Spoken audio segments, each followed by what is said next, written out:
how do I get distribution for my film? I think for us, a lot of it was kind of, a lot of filmmakers don't realize there's a difference between domestic and foreign sales, and us with CMG, we're really a foreign sales company, and for independent film, there's, I know I talked to some of you in the audience about this earlier, that there are three major markets really in the world where independent films are sold. There's the American film market in Santa Monica, the Berlinale, the European film market in February, and the Cannes film market, which was just a couple weeks ago. And that's where all the buyers from all around the world come and look at our films, and we try to sell them to all the territories.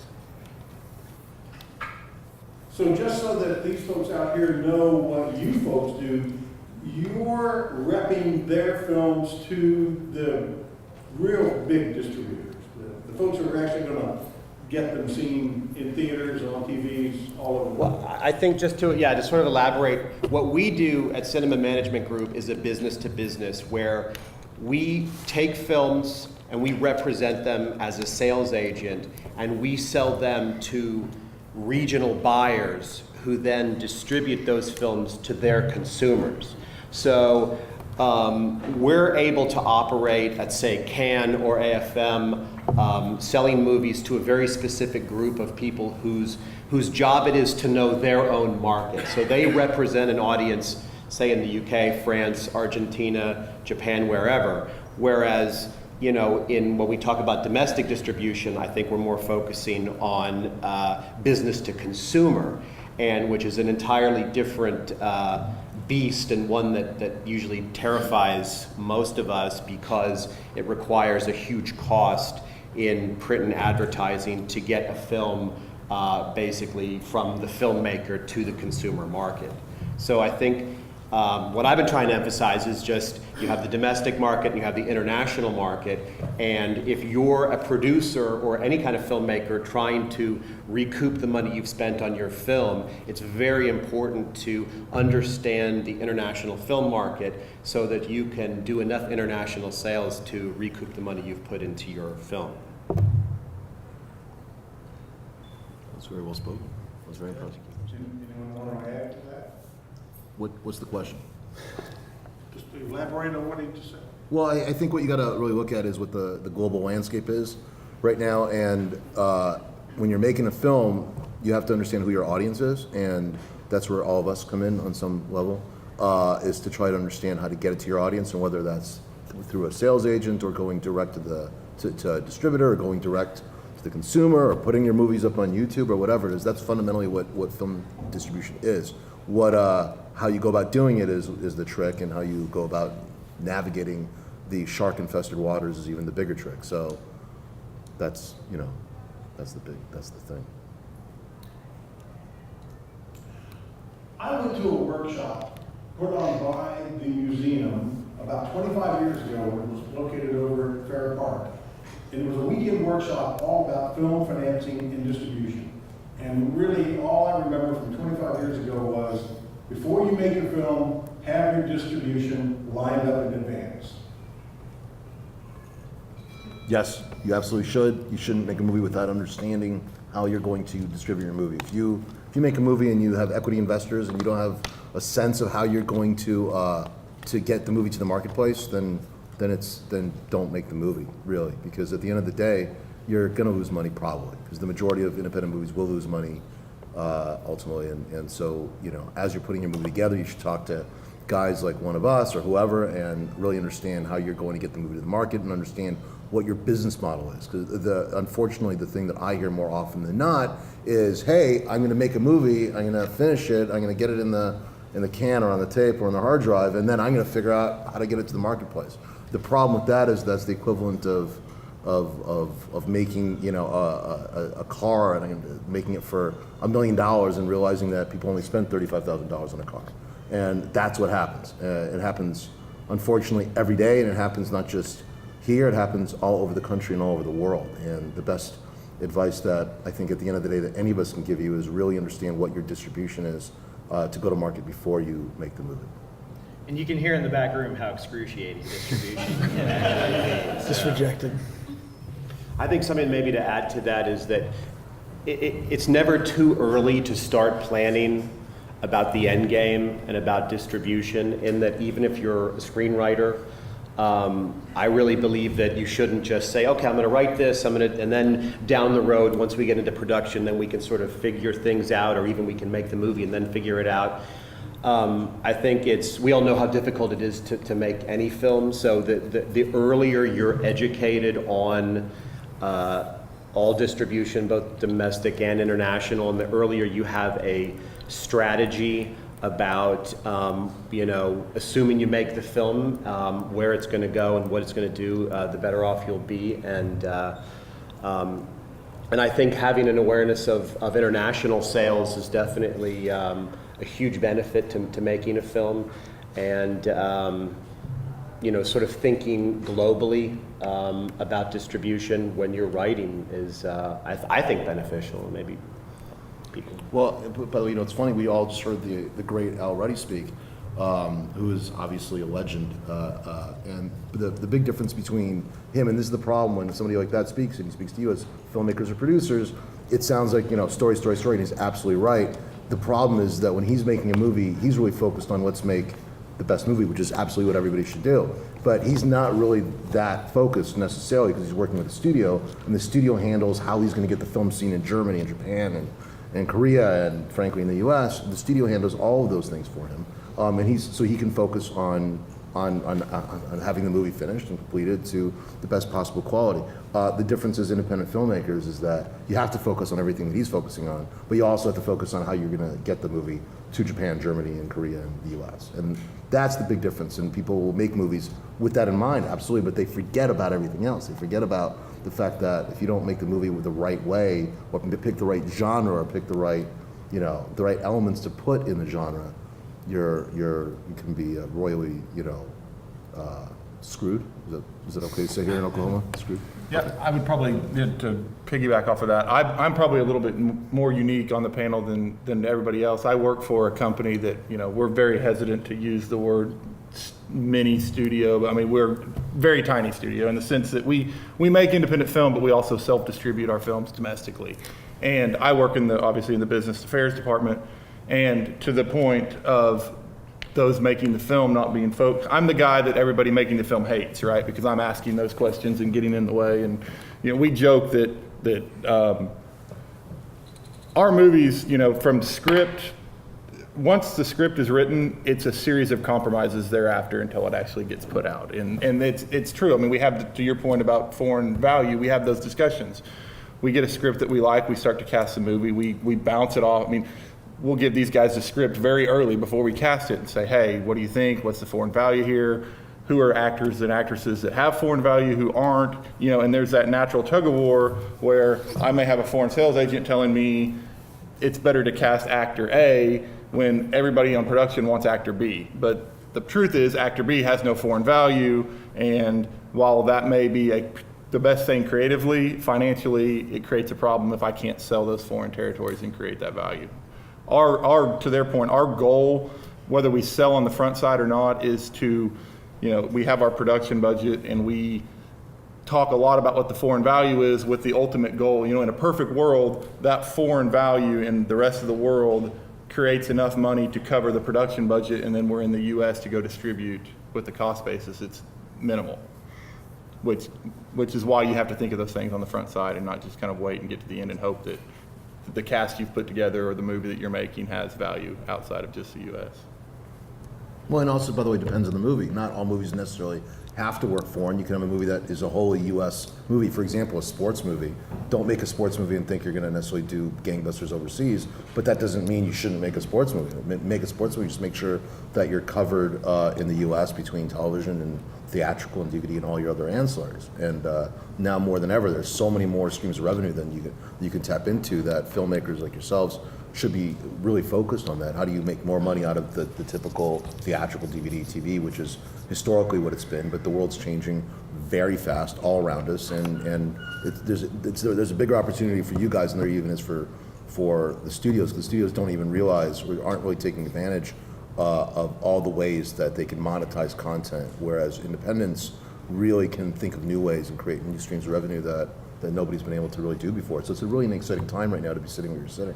And there's also new models that are happening, and the lower budgets get with films. I mean, I see this more. I mean, some of them are experiments, especially in the documentary side of things. With an example of that is a film like Helvetica and the films that Gary Hustwood makes. He builds the financing and plan from his film from the beginning to be like, I'm not going to look for a distribution company. I'm doing this all myself, and I built out my audience through very smart outreach online and other ways like that. And he four walls theaters, tours it around.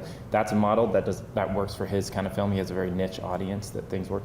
But even in narrative features, I'm seeing people finance films where they're building in a kind of backup distribution, like fee-for-service distribution plan, where if they don't get a sale at a festival or whatever, they can still guarantee distribution to their investors or however they're financing it. So as budgets come down, things are more flexible. I'd also educate yourself on like newer models going forward. Yeah, by the way, it's funny to use a non-film or a non-narrative film example. There's a comedian named Louis C.K. who made did a stand-up special on his own. He's the comedian. He spent $200,000 or so on the special between the renting of the hall and the cameras and all that stuff, and he literally sold directly to the public without any DRM for $5 a download. The guy made $1 million off of a $200,000 investment. Granted, he's got a brand. Granted, he's got a built-in audience and a relationship, which, by the way, is everything these days anyways. But that model, I think, opened up a lot of people's eyes to the ability to do that. And that doesn't necessarily need to stop with, a comedy special. That could be anything as long as you know who your audience is, which is really what it all comes back to, more so than ever. Malcolm, you mentioned model. I imagine a lot of these folks here have dreams of making the big film. What about the concept of, I want to make my little short as a calling card movie to take it on the festival circuit so that the big boys will see that I'm immensely talented and give me $10 million? Well, I don't know about the $10 million part, but I also don't know if you need the $10 million part. Yeah, probably easier to get 100 than 10 in a weird way.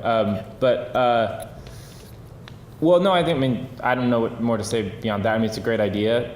It's done every year, all the time. People are making short films to kind of get attention, showcase their talent, and does it work? Sure, it works. I think that one thing I was telling a lot of people in the meetings today, I think some people think of it like, oh, I want to make a feature, so I'll make a short version of my feature and showcase that. I think that sometimes happens, but it's better to just think about sort of showcasing your talent and doing that, because more often than not, I see development people kind of loving someone's short but saying, this is great, we love this, what else you got? So I think you kind of have to have other ideas ready to go on the table, and actually sometimes like making a short film that's contained and satisfying in and of itself and not something that would need to be expanded or whatever is often a better film. And at the end of the day, that's what's going to attract more people. It's just making the best film you can, not trying to condense something that really should play over 90 minutes down into a 10-minute film that sort of ends up feeling incomplete or a taste or something like that. By the way, it's funny. In my previous life, I was a studio executive at a production company. I also now have this film distribution company globally. And I find that in my old days as a development guy, you'd look at shorts as a taste, but in today's day, people spend $50,000, $100,000 for a short. I met with one guy, a really good guy today, spent $20,000 or $30,000 on a short. You can almost make a feature for the same amount of money. Yeah. At the end of the day, you might as well make the feature. If you're going to spend all that time on a short, you might as well make the feature, because at least then you have something that's monetizable. You can have a short that's like a 30. I met somebody who made a 60-minute short. Like what? It's not like another 25 minutes and you'd be golden. Why? Like just make. Well, make I would say the more successful short filmmakers who are pivoting to features are ones who are making shorts for a lot less money than that. I mean, right. They'll make a short they'll make a no-budget short with a lot of favors and everything, so it has the kind of look and feel of maybe a $20,000 short or something, but they're made it for maybe, a few $1,000s and a lot of free dinners and stuff like that. But except, are you seeing? But it's the concept and it's the writing and it's the direction, and I think, and it's you're not going to don't try to make an action adventure short film like. Right.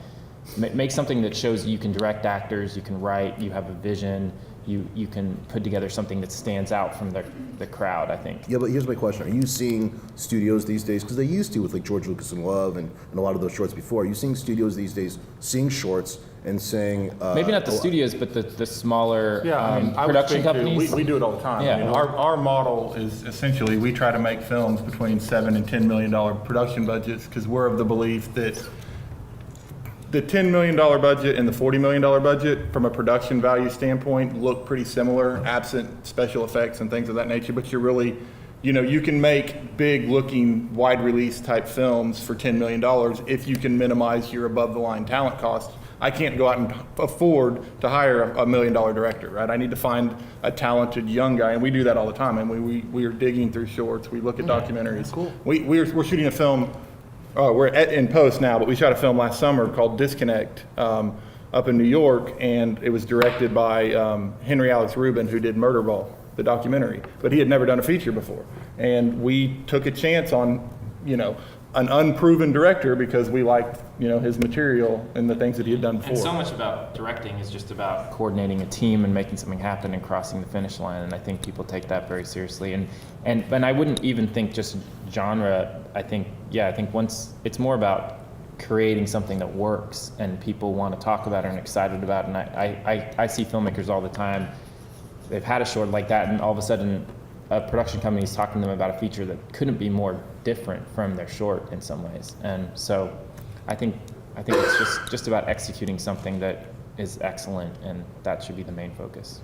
And if you're lucky enough to get your short in a major festival like Sundance or Tribeca or Toronto or South by Southwest, a lot of times the agencies are at these festivals. I know there was a short at Sundance I saw, and it was great, and ICM was there, and they signed the director to their agency right after that short because it was pretty good.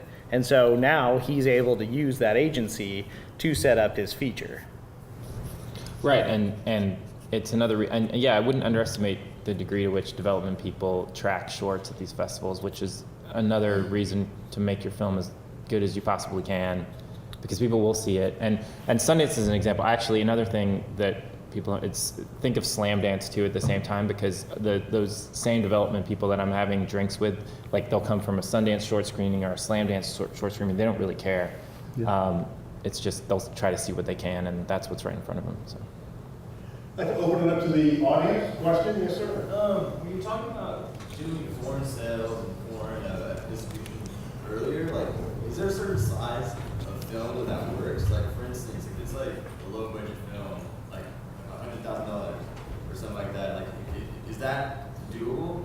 Like, getting foreign sales and distributors early, or like it has to be a certain size of film? You're asking if a film has to be of a certain budget to be in foreign sales? No, it certainly doesn't. For us, though, I would say that what's always in play is that our marketing cost is the same for a $100,000 film as it is for a $10 million film. So I think that's something that we put into our equation, which is that, listen, for us to sell a film forward, it has to be a good film. And that starts with, if the film is not made yet, it has to be a great script, and it has to have, elements that we look for. And Jason and I do acquisitions at most of the major festivals, and we're looking specifically for films that we think will our foreign buyers will respond to. Which is not necessarily to say that world consumers will respond to, but I think that there's certain tastes for certain buyers and certain relationships that we have. But it's really, we don't, budget will come into it in terms of production value. But if you make a small film that has great production value, certainly that's for us on par with any other film of any other budget. How would you describe what people are buying these days? Is it still like comedy and drama is really difficult? Comedy and drama and documentary are very difficult and probably will always be so, and I think that's across the board at all the major markets. There's just something about genre films worldwide that need less translation, that cross borders a little easier, that people get.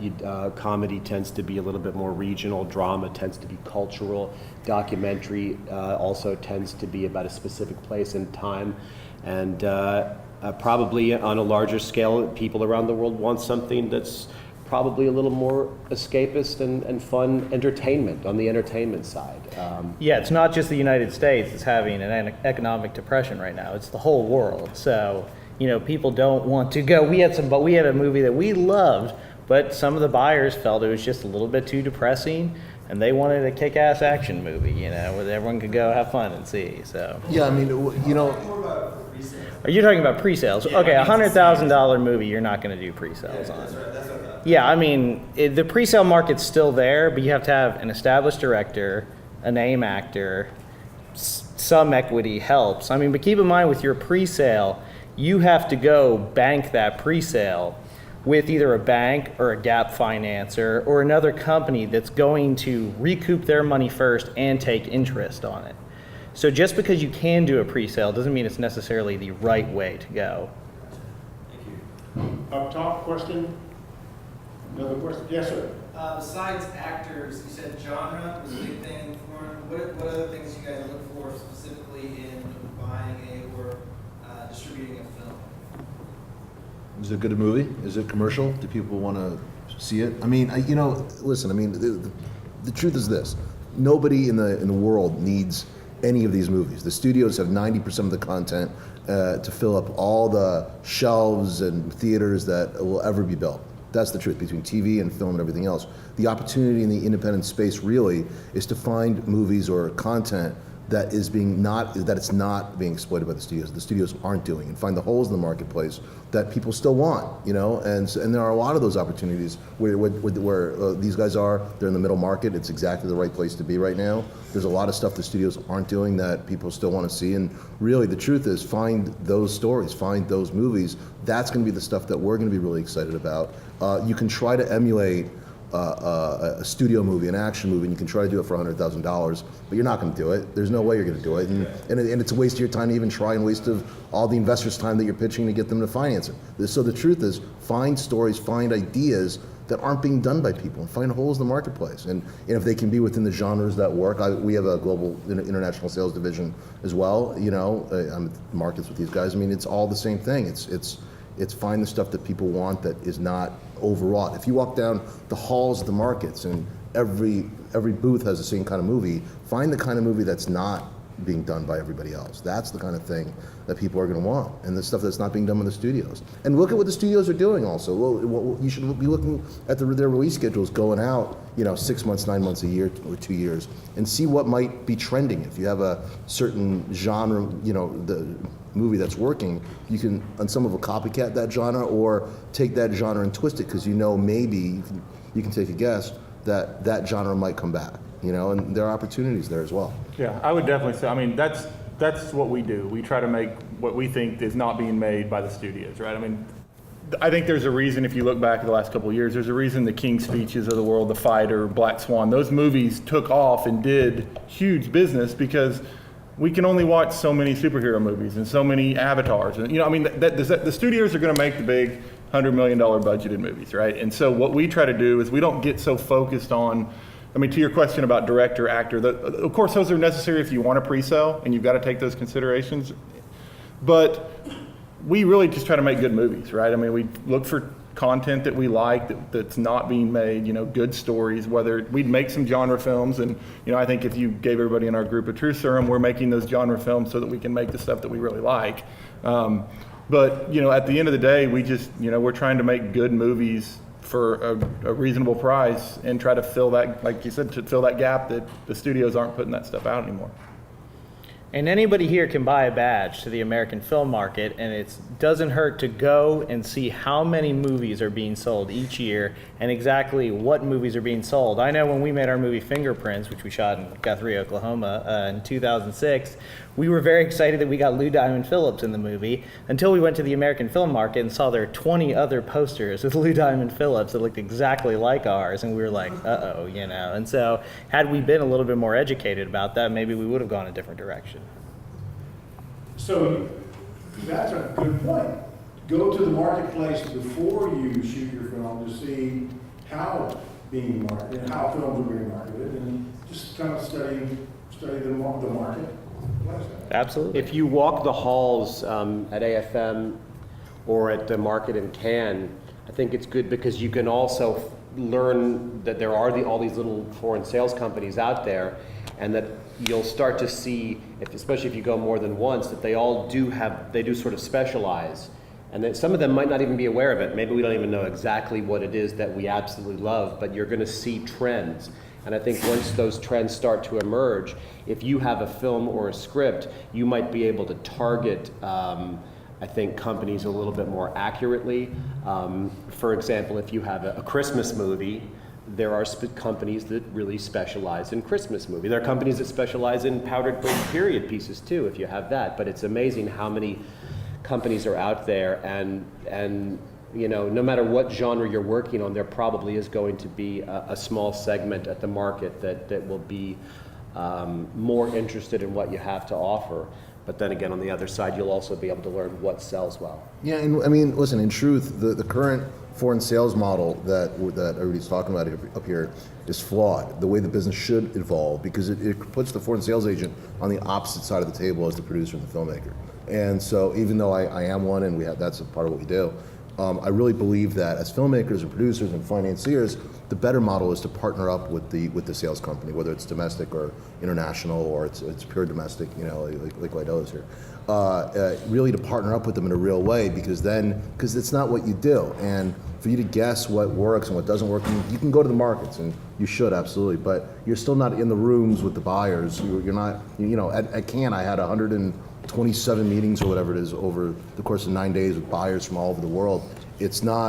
There's no way that you're in those conversations. There's no way that you guys really understand the semantics and the history and are able to track it. It's better to partner up with somebody in a real way, like bring them inside of your operation, let them understand what your plans are, especially if you're finance, especially if you want to do multiple films. Really try to understand what it is that you're trying to do, because if you bring that partner on in-house in a real way, your films will, you know, because then we have skin in the game and we're accountable. And if we say to you, no, you should make this action movie and you should cast this actor in it, we're accountable to you. We want you to succeed, and you want us on that same side of the table. And that's really the way the business needs to evolve, because frankly, the current foreign sales model, in my opinion, 3 to 5 years is dead, because there's no more, the lower end of the market is gone, because there's no more DVD, the marketplace is rapidly evolving. The higher end will stay because they're competing more with the studios, but the lower end of the market is going to evaporate completely. And that's why you need to be ahead of the game and really try to understand